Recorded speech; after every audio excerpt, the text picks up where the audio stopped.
Well, hello there, ladies and gentlemen. It's a DADCAW. First time we've been late for a DADCAW, but it is indeed Tuesday, the 10th of March, 2020. A couple of things have occurred since the last DADCAW, and one of them which I released an, again, very early and dysfunctional version of V-Zergo 1, Among the Ruins, Aim on the Ruins, and it is indeed out there. So that's for Hydra, of course. So if you're interested in playing that, you can grab that from either my Discord server or I believe there's a download link in the main Hydra page when you go to the Wikidot page and find Hydra. So you can find it yourself if you're interested, but still updating that every now and then, like once a day probably at the very least.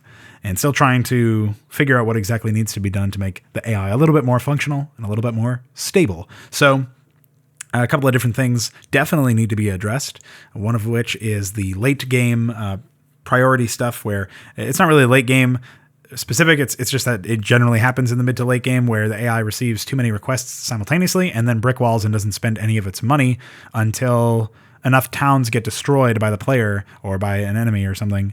To the point where they, those requests get removed because they can no longer, the towns that requested them don't exist, so all those requests get axed. Somehow, even though we have a request recycler, that doesn't seem to work once you hit an upper limit of 64 spending requests that an AI town can have, or it's like 63 because 0 requests is one of the 64 bytes that can be filled in there or something. Or I think it's 1 byte, and I don't know the programming terms. I'm obviously an idiot in that respect, so I won't speak too much out of my own ass, but that is basically the problem, it seems, is that once it hits 63 spending requests, it can no longer spend any more money until that number dips below 63 for a significant amount of time, which could probably just be like a couple seconds, but still it almost never happens. So in theory, this is something that you can fix with better AI flow control, just writing your scripts in a more intelligent way. However, even after doing that pretty significantly, what ends up happening is, an expansion will get attacked at the same time they're setting up another expansion, at the same time that they're getting another set of upgrades done or something like that, and or they're getting requests to attack or anything like that. And this can easily lead to situations that happen very frequently in the middle of dynamic gameplay in an RTS environment where an AI will suddenly get brick-walled because of that. And again, until the town is completely destroyed so that all their requests are axed, the AI will basically not wake up. They will appear to be AFK because they're not spending anything. They're moving units around, but they're not really rebuilding units as much as they should be. They're not really rebuilding their base as much as they should be. They're not building new things at their new expansions. They're not upgrading. They're not doing any number of things that they should be doing. So that's the leading cause, as far as I understand, is what we're assuming is the problem. Of course, we can't actually know, but hopefully we will know for sure later on. And of course, one of the other things to consider is the fact that this is yet another instance of me releasing a map and then just having the faults of the engine exposed to us, because it's not like I'm doing something that is unreasonable when I'm coding AI and the AI is failing because it's coded poorly. It's failing because there's an intrinsic limitation to what it can do, and it needs to do these things in order to compete with the player. It needs to expand a lot. It needs to field giant armies. It needs to upgrade very consistently. It needs to do X, Y, and Z. It can't do that because of some intrinsic editor limitation or game limitation rather, related to how the AI executes code, it seems. So of course, this is something that we can possibly fix given enough time, but it is something that is going to take quite a while to research, it seems. So while we are a bit better equipped than we were, say, Stormborn, I guess I didn't really talk about this too much, but when I first released Stormborn and there were so many issues, I was somewhat dissatisfied, not with the map, but more so with the game that I was working with. I realized that, so much of this game needs to be rewritten, basically. And it's not like we have the source code to do that easily. So as a result of that, we are basically fighting a giant uphill battle until we can rewrite enough of the code to make something as basic as AI that expands and attacks and upgrades and tech switches and does whatever you need it to do, functional in an RTS context. And yet still, Brood War is still the best game to do this in, despite the fact that it's so hit or miss, and most likely miss, if you want to do something even remotely ambitious. So, that is an element of that is dissatisfying. The fact that every time I release a new map, I get confronted with more limitations of the engine, and sort of have to stare that beast down and try to figure out what exactly it is I'm going to do about this situation. Yeah, it's annoying. But at the end of the day, this is sort of the bet I've made, and I'm going to lie in it until I've made a new bed in Unreal 4 or something. So I guess we can talk a little bit about that. Obviously, I've been working with Unreal once or twice this past week. I actually had downloaded it last week. So I've been messing around with it. And one of the things that I learned from that brief excursion is I definitely want to keep doing it, but it's one of those things where I really need to map out a lot of different things. I have to figure out how I learn best. So that's something that I haven't really had to do because, I have to learn programming now and Unreal, like 3D level design and stuff like that, working with the 3D engine, working with a brand new engine that I have somewhat, comprehensive control over, assuming I can actually be competent enough to wield those tools and wield that power. I have pretty wide range of tools at my disposal as a result of that. So pretty useful there. And then I also have to figure out how exactly am I going to adapt my knowledge base to this new environment and how am I going to learn this stuff? And that's what I have to do before I even start learning this stuff, if that makes any sense. So a lot of it will be like by immersion and a lot of it will be trial and error. And I have a feeling that will reflect itself in what I'm able to produce in the early stages of my career, if you want to call it that, with Unreal. But I am looking forward to getting more competent, more familiar with it. And I think that programming knowledge and level design and all this other stuff in a 3D environment are just going to come naturally with the basis that I'm working with a brand new engine. I just need to actually put the time into it in order to get competent at it. And that is like the single best way to do it. Yes, you can look at your best practices. You can try to figure out, what is the best way to do a certain thing. You can do a lot of things that are related to that. You can really try and figure out what the best method to adapting to a new skill set or a new tool set or something like that, a new environment. You can study that. But if you don't spend time actually trying to implement those strategies, you just spend time coming up with them.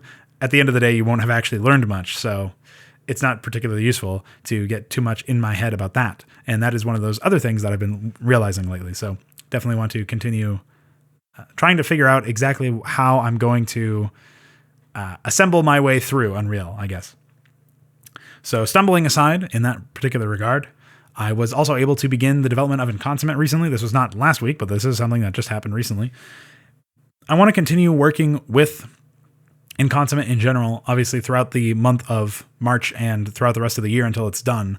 But it may very well be the last project that I work on in Brood War. Obviously, I'm still going to be working on Hydra, and eventually I would like to update Stormborn and all those other things. But if Unreal works out very well, then I may just call it quits after I re-release Inconsummate. We don't know yet. So I obviously talked a little bit more in depth about that in a while. Some DADCAW a while ago where I talked about like plans for after Brood War. I'm not really sure that I'm dedicated to one outlook on that or another. I think the main takeaway is,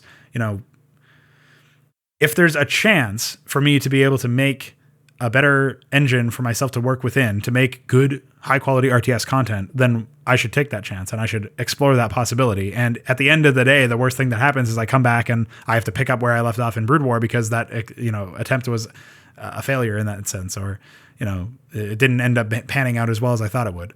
So that doesn't mean I'm going to drop everything, obviously, but it does mean that it's one of those things that I have been thinking about a lot is, trying to keep track of where my dissatisfactions actually are, where I'm fed up with Brood War in certain aspects, where I feel like there could have been, something better done here, and try to note that, either literally like write it down or just try to keep special note of that when I'm later on working on my own engine, working on my own environment. I shouldn't say engine because obviously I'm using Unreal, but working on my own programming environment for the purpose of designing, editors and stuff like that for the game. I have to figure out exactly how I want to go about doing that. And eventually, not right now, but when I do decide to get work done on an RTS game, I want to make sure that I'm, getting the right kind of work done and doing it in the right way. And I don't really know if that's as easy as I make it sound just by saying, oh yeah, I'm going to do it the right way. I don't really know what the right way is. I just know that there's a lot of examples of the wrong way, right? Closed source and very limited editor access like in Brood War. And then obviously all of the games that came out in the modern era, like very few of them have any sort of editors or level design tools or anything like that. So I am trying to keep special note of that. But that being said, for the time being, we have like a goal to strive towards in the the distant future, if you will, with the whole making my own RTS, making my own FPS, working with Unreal, trying to make my own games, trying to really make something out of nothing in essence, but for myself, entirely created of myself. And that is a really, really good goal. Like, that's a goal that I'm really excited about having, and one that there's a certain amount of competence that you need to have in order to have that goal and to be able to take it seriously yourself, because otherwise you're going to be trapped in some situation where you don't actually have the competence necessary to properly make whatever it is you're trying to make. And so you get in over your head. But I won't know if I'm in over my head until I already try. So I have to try. And that's basically where I'm at with that as far as the motivation is concerned. So I'm feeling pretty good about that. And for right now, we have the goal of working on Inconsummate and obviously Mapcrap and excuse me, Hydra and a bunch of other things. Apparently, I'm not actually all the way better. That was another thing that happened last week is I got sick. So hopefully I, clear out the system a little bit without dying from Corona, and we'll see where we go. So hope that took you by surprise, just like it took me by surprise. And hope this DADCAW was enough to make up for the fact that we didn't have one last week because I was so busy, so tired, so sick, and so Hydra. So make of that what you will. Going forward into this week, I definitely want to continue working with Inconsummate. I'm really excited about getting the first map up and running in terms of writing its AI and stuff. Apparently, that is a realistic goal for this week. I didn't think that was going to be possible, but it looks like it is because I've already, in 2 days, made a pretty functioning layout, and I'll probably continue working on it today to tweak its layout. There's a couple of things that I want to continue changing, but it's been a real educational journey in the last couple of days, just working on this map alone, because it's really crystallized what I've leveled up in terms of level design ethics and trying to get the best practices down for creating environments that players can thrive in, and players can be flanked and outplayed in by AI if the AI is actually able to make use of all of the things that the player can, which obviously is not the case in Brood War, but baby steps. And it's good to have a level that can be played by all sides and played well. Have an environment where the AI, if they have the ability, can exploit the terrain in ways that a player could, and a player would in that scenario. So I'm very satisfied with how I've been able to update the old map from back in like 2018, 2019 when I was first working on it to more robust and more open map that feels a lot more like what RTS maps should play like, at least, just viscerally looking at it. So obviously I have to do some play tests. I've got to make sure that the pathing is good in a lot of areas and do a lot of essentially unit testing, but for the map itself, and make sure that everything's good there. And otherwise we just got to wait and see, wait and see what happens, see what goes down as far as the development of the AI is concerned. Obviously a lot of art still needs to be done, a lot of script writing and all that other shit needs to be done. A lot of AI needs to be done, and a lot of bugs need to be fixed.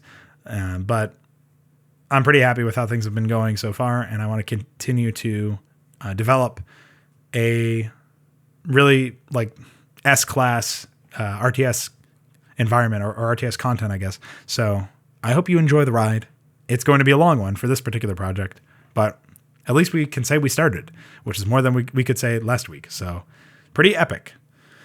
I guess I'll leave you with that. It's been quite a wild ride. Sick recap, and here we are. So stay tuned for more content. Battle Realms and some other shit is coming up later on. So bye.